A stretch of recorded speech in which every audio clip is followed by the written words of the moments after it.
करते हैं। जम्मू कश्मीर के जिला डोडा में कई सारे लोगों ने अपने आशियाने खो दिए हैं। बता दें, डोडा में अब कई सारे घर दरारों की भेंट चढ़ गए हैं, जिसके बाद लोगों में दहशत का माहौल बना हुआ है।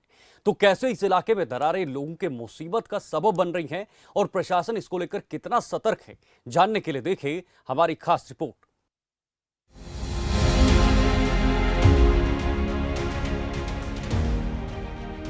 रोटी, कपड़ा और मकान, इन तीन बुनियादी सुविधाओं की मांग कर रहा हर इंसान। और ये तीन चीजें इंसान की बुनियादी आवश्यकता है, क्योंकि अगर ये तीन चीजें ना हो तो जिंदगी नर्क बनने की राह पर चल पड़ती है। और इसका जीता जागता सबूत हमने उत्तराखंड के जोशीमठ में भी देखा। जी हाँ, उत्तराखंड की दरारें अब तक भूली भी नहीं गई थी कि एक और दरारों की खबर जम्मू कश्मीर के डोडा जिले से सामने आई। बताया जा रहा है कि डोडा की नई बस्ती इलाके में भूमि कटाव की वजह से दरारें पड़ गई हैं।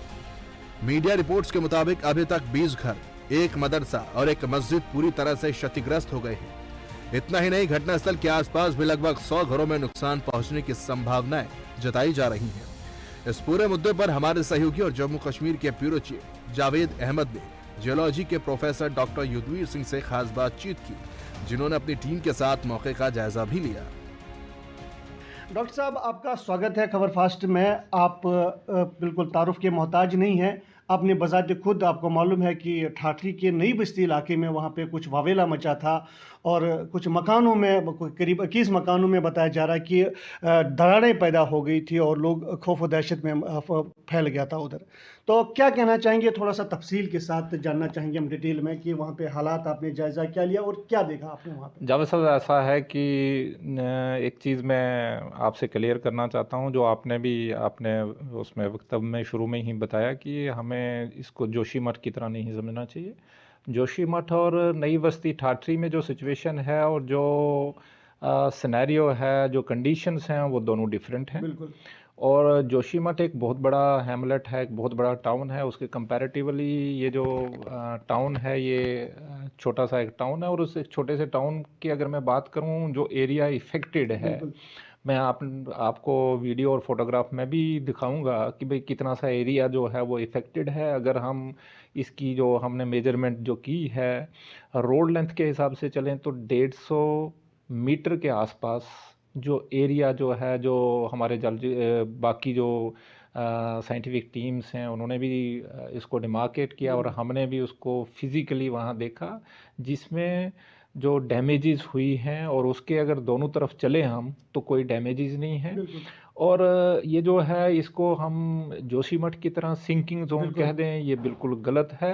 हाँ, इम्पॉर्टेंट चीज़ आपने कहा कि भाई जो वहाँ का जो गवर्नमेंट जो एजेंसीज़ हैं वो काम कर रही हैं, उसमें सिचुएशन का इस वक्त क्यास नहीं होना चाहिए। इतनी सिचुएशन उसमें ये कोई शक नहीं है कि नुकसान हुआ है, लेकिन अभी तक कंट्रोल में है। हालांकि जियोलॉजी के प्रोफेसर डॉक्टर युद्धवीर सिंह से इन दरारों को जोशीमठ जैसा तो नहीं बताया, लेकिन नुकसान तो नुकसान होता है और इस नुकसान में किसी की जान ना चली जाए, इसकी जिम्मेदारी भी सरकार और स्थानीय प्रशासन के हाथ में है। भले ही डॉक्टर युद्धवीर सिंह के मुताबिक अभी आसपास के इलाकों में उतना खतरा नहीं है, लेकिन अगर आने वाले दिनों में बारिश या बर्फबारी हुई तो खतरा और भी बढ़ सकता है।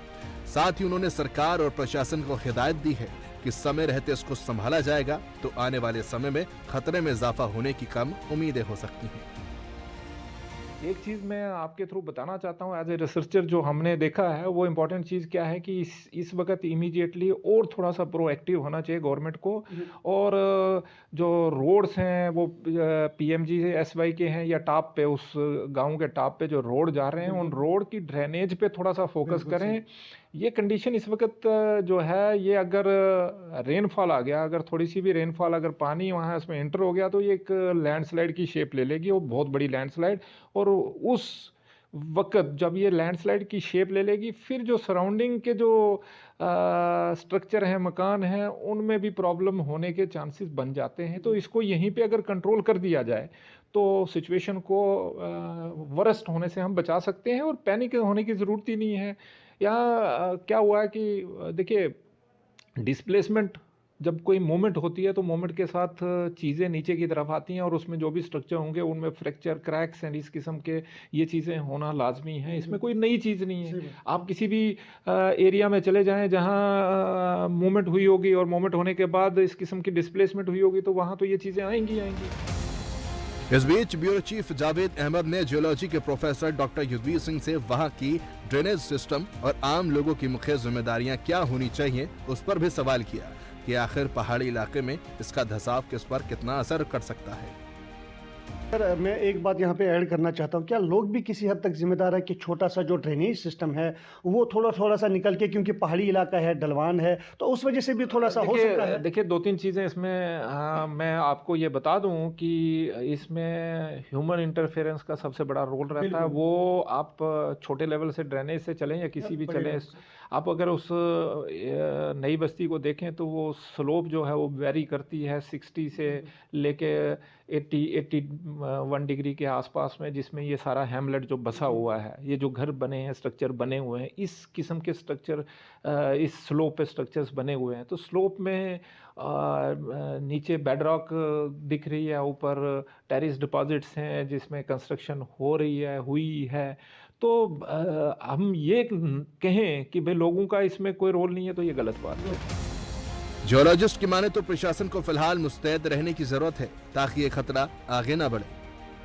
प्रशासन को इस वक्त थोड़ा सा एक्टिव और होना चाहिए। जो ड्रेनेज सिस्टम है, जब तक अगर बाकी जो उनकी टीम्स हैं वो रिपोर्ट दें, हम स्पेसिफिकली इस एरिया में मैं काम करता हूं, हमारी जो टीम गई थी उनका बेसिक पर्पस था रिसर्च पॉइंट ऑफ व्यू से हम देखें उस एरिया में क्या हो रहा है, क्या है, और लोगों को भी थोड़ा सा अवेयर करें कि इन केस अगर ये सिचुएशन बनती है तो आपको कैसे बिहेव करना चाहिए, कैसे एक्ट करना चाहिए, और साथ में स्कॉलर्स वगैरह उनको भी एक्सपोजर मिल जाता है। तो ये 2 वे पर्पस था हमारा वहाँ जाने का। तो अभी उस पर हम काम कर रहे हैं। हाँ, काम कर रहे हैं हम भी। पूरी तरह से ये कहेंगे कि अभी रिपोर्ट पूरी तरह से सामने नहीं आई नहीं, सामने जो डिटेल डिस्कशन और जो डिटेल रिपोर्ट है वो हम पब्लिश करेंगे। हमारा रिसर्च वर्क है, हमारा काम है, उस पर हम काम कर रहे हैं, ऐसा नहीं है।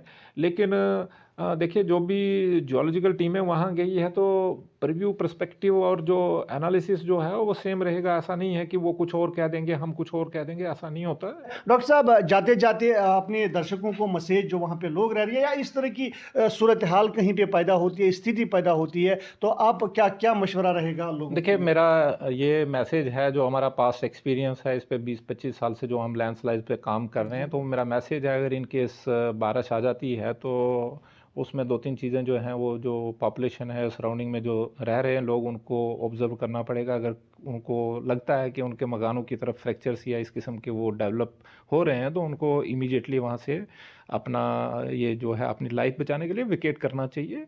और प्रशासन एक्टिव है तो मैं चाहता हूँ कि वो थोड़ा सा उसमें जो फ्रैक्चर्स और क्रैक्स जो डेवलप हुए हैं उनको थोड़ा सा सील किया जाए इमीडिएटली जो काम है, ताकि पानी उसमें किसी तरह से इंटर नहीं होना चाहिए।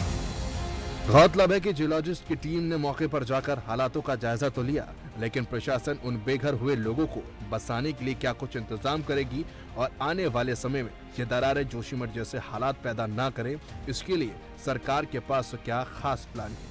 खबर फास्ट के लिए जम्मू कश्मीर से जावेद अहमद की रिपोर्ट।